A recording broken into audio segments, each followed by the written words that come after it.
On May 24th, the new leader of the Nova Scotia New Democratic Party hosted a town hall in Dartmouth.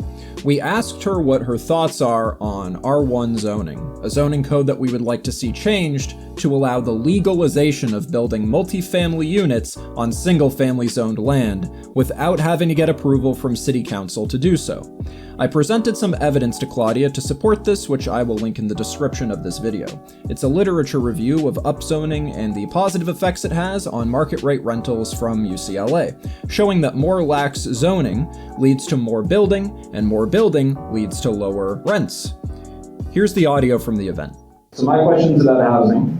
We have a housing shortage, not just here, across the whole country too. But it seems like a major factor that is preventing more housing from being developed is R1 zoning. So I was wondering if you would be in favor of legalizing building perhaps like multifamily dwellings, like duplexes, fourplexes, triplexes, maybe even some apartments on that R1 zoned land. There was like a literature review done by the UCLA that looked at 8 different studies, and it found that it lowers the market rate of housing when you do that without affecting property value. So everybody's property value would still be protected. And I wanted to know what your government could do to put pressure on municipalities to do that. Well, as you point out, this is really a municipal jurisdiction, the zoning. I will start by saying that the center plan actually does very broadly increase the zoning potential of most lots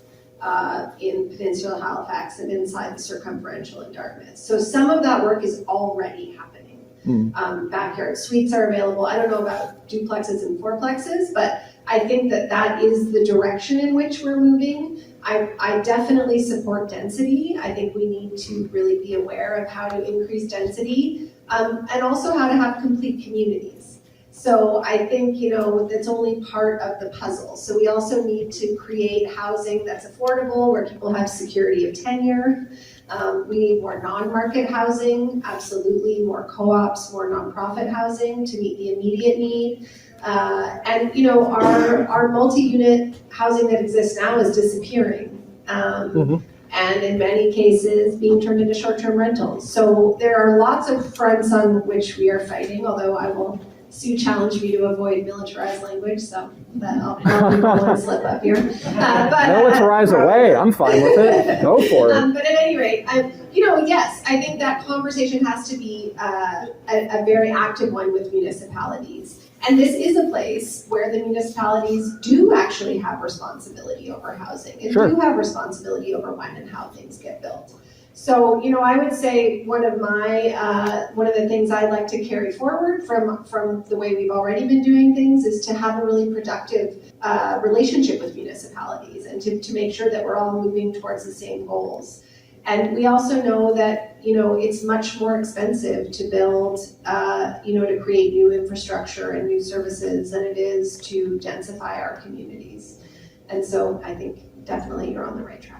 While we're happy that Claudia indicated a support for density and supports increasing non-market housing supply, we feel as though the question was dismissed from the get-go on account of how she opened her response with, "This is really a municipal jurisdiction, the zoning," and proceeded to not answer whether or not she supported the legalization of building multifamily dwellings on single-family zoned land and would pressure municipalities to do so legislatively. We would like to highlight how this is an obfuscation from the question, as once responsibility is shifted to another entity of government from our politicians, the politician in question effectively has no solutions to offer in practice, no matter what they may support in theory. If any provincial politician says to you that an issue is just municipal jurisdiction, they are incorrect. Section 92(8) of the Constitution Act of 1867 gives provinces exclusive jurisdiction over municipalities. Section 3 of the Canadian Charter of Rights and Freedoms guarantees Canadian citizens the right to vote in provincial and federal elections, but does not mention municipal elections. Since there is no mention in the Constitution of any sort of inherent municipal powers or rights whatsoever, provinces have every right to regulate what municipalities are allowed to do. Period. If that includes prohibiting cities from blocking development on R1 zoned land, effectively legalizing the ability to develop multifamily dwellings on what was traditionally R1 zoned land, there is no excuse for provincial politicians like Claudia to use "it's not our jurisdiction" as an excuse to dismiss this destructive, exclusionary zoning practice. There is never an excuse for inaction when a housing crisis is occurring because of municipal jurisdiction. Municipalities have no power over provinces, but provinces absolutely have power over municipalities. Never forget that.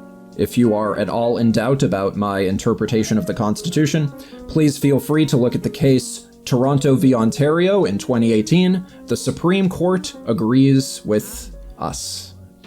Thank you.